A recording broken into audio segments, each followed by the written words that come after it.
You've picked up your phone 11 times since you woke up this morning. You didn't need to. Nobody called. Nothing urgent happened. But your hand reached for it anyway, the way your lungs reach for air, without thinking, without deciding. And every single time you unlocked that screen, something happened inside your brain that Sigmund Freud described in 1920, 100 years before the first iPhone existed. He just called it something different. He called it the pleasure principle. And it's running your life. Right now your phone is near you, maybe in your hand, maybe on the table next to you, maybe in your pocket. And there's a part of your brain that is aware of it, the way an addict is aware of a bottle across the room, not thinking about it exactly, just knowing it's there, feeling its gravity. And the moment I said that, some of you felt the urge to check it. That urge didn't come from nowhere. It came from the oldest part of your mind, the part Freud spent his entire career trying to understand. Let me tell you what's actually happening inside your head every time you pick up your phone. Freud divided the mind's operating system into two principles. The first is the pleasure principle. This is the mind's factory setting, its default mode. The pleasure principle says avoid pain, seek pleasure, do it now, not later, not after you've thought about it, now. This is the id talking, the animal brain, the part of you that wants what it wants immediately and has no concept of consequences, patience, or long-term thinking. When you were an infant crying for milk at 3 a.m, that was pure pleasure principle. You felt discomfort and you demanded its removal immediately, without negotiation. The second principle is the reality principle. This is the ego's contribution. The reality principle says, yes, I want pleasure too, but I understand that I can't always have it right now. Sometimes I have to wait. Sometimes I have to work for it. Sometimes the thing I want will hurt me if I take it without thinking. The reality principle is the reason you don't eat cake for every meal. Don't scream at your boss when they irritate you. Don't kiss a stranger on the train even when some part of you wants to. It's the adult in the room, the negotiator, the one who delays gratification because it understands that delayed gratification usually leads to greater satisfaction. These two principles are supposed to be in balance. The pleasure principle pushes, the reality principle holds, and between them you function, you go to work, you maintain relationships, you make plans for the future, you act like a person who has their life together, and then someone put a slot machine in your pocket. That's what your phone is. Freud never saw one, but he would have recognized it instantly. Your phone is the most efficient pleasure principle delivery system ever engineered. Every notification is a tiny burst of dopamine. Every like, every message, every red badge on an app icon is a micro reward delivered at random intervals, which neuroscience has proven is the single most addictive reward schedule that exists. Casinos figured this out decades ago. Silicon Valley perfected it. When you pull down to refresh your feed, you are pulling the lever of a slot machine. Sometimes there's something new, sometimes there isn't, and that unpredictability is precisely what makes it irresistible. If you got a reward every single time, your brain would get bored. If you never got a reward, you'd stop checking. But the random intermittent schedule, sometimes yes, sometimes no, sometimes a jackpot of likes and comments, sometimes nothing, that schedule hijacks your dopamine system so completely that your conscious mind doesn't even get avert. Think about this honestly. How many times have you picked up your phone, opened an app, scrolled for 10 seconds, found nothing interesting, closed the app, and then opened the exact same app 30 seconds later? You didn't forget, you just checked. You knew nothing had changed, but you checked anyway. That's not boredom. That's not curiosity. That's your dopamine system running a loop that bypasses your decision-making entirely. You are not choosing to check your phone. Your phone is being checked by a part of you that doesn't ask permission. Freud would look at your screen time report and he wouldn't see a habit. He'd see a compulsion. And there's a critical difference between the two. A habit is something you choose to do regularly. You brush your teeth, you lock the door. A compulsion is something you do because not doing it creates unbearable anxiety. Think about the last time your phone died, not when you planned to unplug, but when the battery died unexpectedly and you couldn't charge it. What did you feel? Not annoyance, something deeper, a low hum of panic, a restlessness in your chest, an itch behind your eyes that couldn't be scratched. Your hand went to your pocket multiple times even though you knew the phone was dead. You felt exposed, disconnected, not from other people, from the anesthetic. You were suddenly alone with yourself and you didn't like the company. That's not habit, that's withdrawal. And withdrawal is the signature of dependence. But here's where Freud goes deeper than any tech critique you've ever heard. He would say you're not addicted to the phone. You're addicted to what the phone lets you avoid. The phone is not the substance. It's the syringe. The substance is distraction. And the thing you're distracting yourself from is the same thing that keeps you awake at 3 a.m., the same thing that makes you choose the wrong person, the same thing that makes you wear a mask every morning, your own unprocessed inner life. The phone is the newest and most efficient tool for an ancient human project, running from yourself. Think about when you reach for your phone most compulsively. It's not when you're engaged in something meaningful. It's not when you're in the middle of a great conversation or deep in work that matters. It's when you're bored, when you're anxious, when you're sitting with a feeling you don't want to feel, when you're in an elevator and the silence is too loud, when you're lying in bed and the thoughts start circling, when you're eating alone and the aloneness becomes too visible, when you're waiting for a doctor's appointment and the waiting makes you aware of your own mortality, when you're at a party and you suddenly feel like you don't belong. The phone appears in your hand before you even register the feeling that summoned it. It's that fast. The discomfort arrives and the hand moves, and by the time you're scrolling, you've already forgotten what you were running from. The phone doesn't give you pleasure. It gives you escape. And Freud would say escape is the pleasure principle's most dangerous product, because the more you escape, the larger the pile of unfelt feelings becomes, and the larger the pile, the more desperate the escape needs to be. This is why you can spend 2 hours scrolling and feel worse afterward. Not better, worse. Emptier, heavier. You put the phone down and there's a hollowness that wasn't there before. The pleasure principle promised relief and delivered a vacuum because the phone didn't address the discomfort, it just postponed it. And postponed discomfort collects interest. It comes back bigger.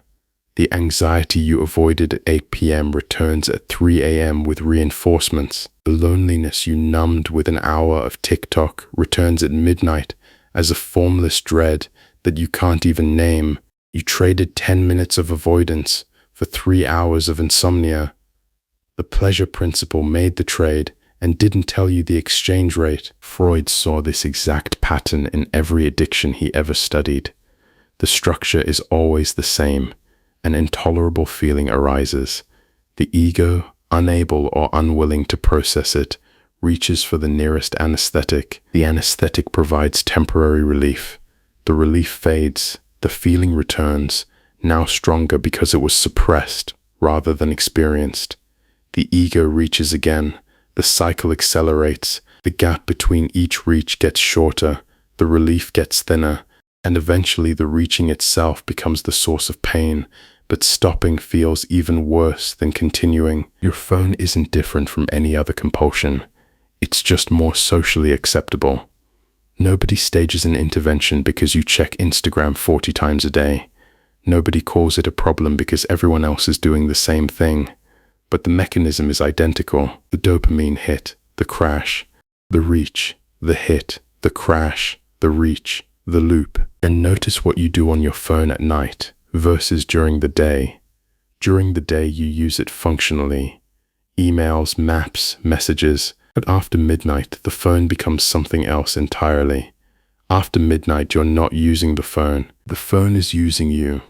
You scroll through profiles of people you haven't spoken to in years. You read comment sections on posts that have nothing to do with your life. You watch videos you don't care about, one after another, each one a 3-second promise of stimulation that evaporates the moment it arrives. And there's another layer Freud would identify immediately. Your phone doesn't just help you avoid your feelings, it generates new ones that need to be avoided. Every time you scroll through someone else's curated life, your unconscious registers a comparison. You don't consciously think I'm less successful than this person, but your unconscious does. And it files that comparison in the basement alongside all the other evidence that you're not where you should be. Every thirst trap, every vacation photo, every engagement announcement, every promotion post, each one is a tiny paper cut to your self-worth that you don't feel in the moment but that bleeds overnight. This is why the 3 a.m. thoughts are getting worse, not better, in the age of smartphones. You're not just carrying your own repressed material anymore, you're carrying the weight of constant comparison with 7 billion curated highlight reels. Your grandparents had their own unconscious material to deal with, but they didn't have a device in their pocket actively manufacturing more of it 16 hours a day. And the comparison isn't even honest. You know this intellectually. You know that people post their best moments and hide their worst. You know the vacation photo was taken between 2 arguments. You know the promotion announcement doesn't mention the panic attacks. You know this, but your unconscious doesn't care what you know. Your unconscious doesn't process disclaimers. It processes images, and every image of someone else's success, beauty, love, or freedom is processed as evidence of your lack. Not consciously, you'd never say it out loud, but the basement hears it. The basement catalogs it, and at 3 a.m. the basement presents the full inventory. Freud's repetition compulsion applies here too. You know the phone makes you feel bad. You've read the articles, you've seen your screen time, you've told yourself 100 times that you'll cut back, and then you didn't. Because knowing something intellectually and changing a compulsive behavior are 2 completely different things. The compulsion doesn't live in the rational brain. It lives in the basement, and the basement doesn't read articles. So what would Freud actually tell you to do? He wouldn't tell you to delete your apps. He wouldn't tell you to set screen time limits. He wouldn't tell you to buy a dumb phone. Those are all reality principle solutions to a pleasure principle problem. They address the behavior but not the engine driving it. Freud would tell you to do something much harder. He would tell you to sit with the discomfort. The next time you feel the urge to pick up your phone, don't. Not because the phone is bad, but because the urge is information. The urge is a message from your unconscious saying something is uncomfortable right now, and I want to run. Freud would say don't run, stay for 30 seconds, 1 minute, just sit in the discomfort and let it speak. What is the feeling underneath the urge? Name it, not what triggered it. The feeling itself. Is it loneliness? Is it boredom, which Freud would argue is really just loneliness wearing a different coat? Is it anxiety about something you haven't dealt with? Is it the quiet terror of being unproductive, which is really the fear of being worthless? Is it the simple, unbearable fact of being alone with yourself with no buffer between you and your own thoughts? Whatever it is, that feeling is the real thing. The phone is just the curtain you've been pulling across it, and every time you pull the curtain, instead of looking at what's behind it, the thing behind it grows larger, not because the feeling itself grows, but because your fear of it grows. And the fear of a feeling is always worse than the feeling itself. Freud said the goal of psychoanalysis is to make the unconscious conscious. Your phone does the opposite. It makes the conscious unconscious. It takes the feelings that are trying to surface and pushes them back down with an endless stream of content, noise, and manufactured stimulation. It is the most powerful repression machine ever invented, and you carry it everywhere you go. You sleep next to it, you eat with it in your hand, You bring it into the bathroom. You hold it while your children talk to you. You check it during funerals. You check it during sex.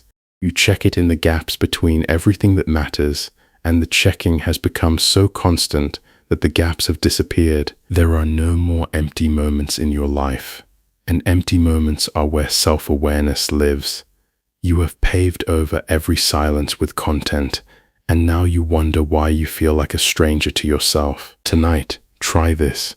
Put your phone in a drawer, not on the nightstand, in a drawer, in another room if you can. Then lie down in the dark and see what happens. See what thoughts arrive when there's no screen to catch them. See what feelings surface when there's nothing to scroll through.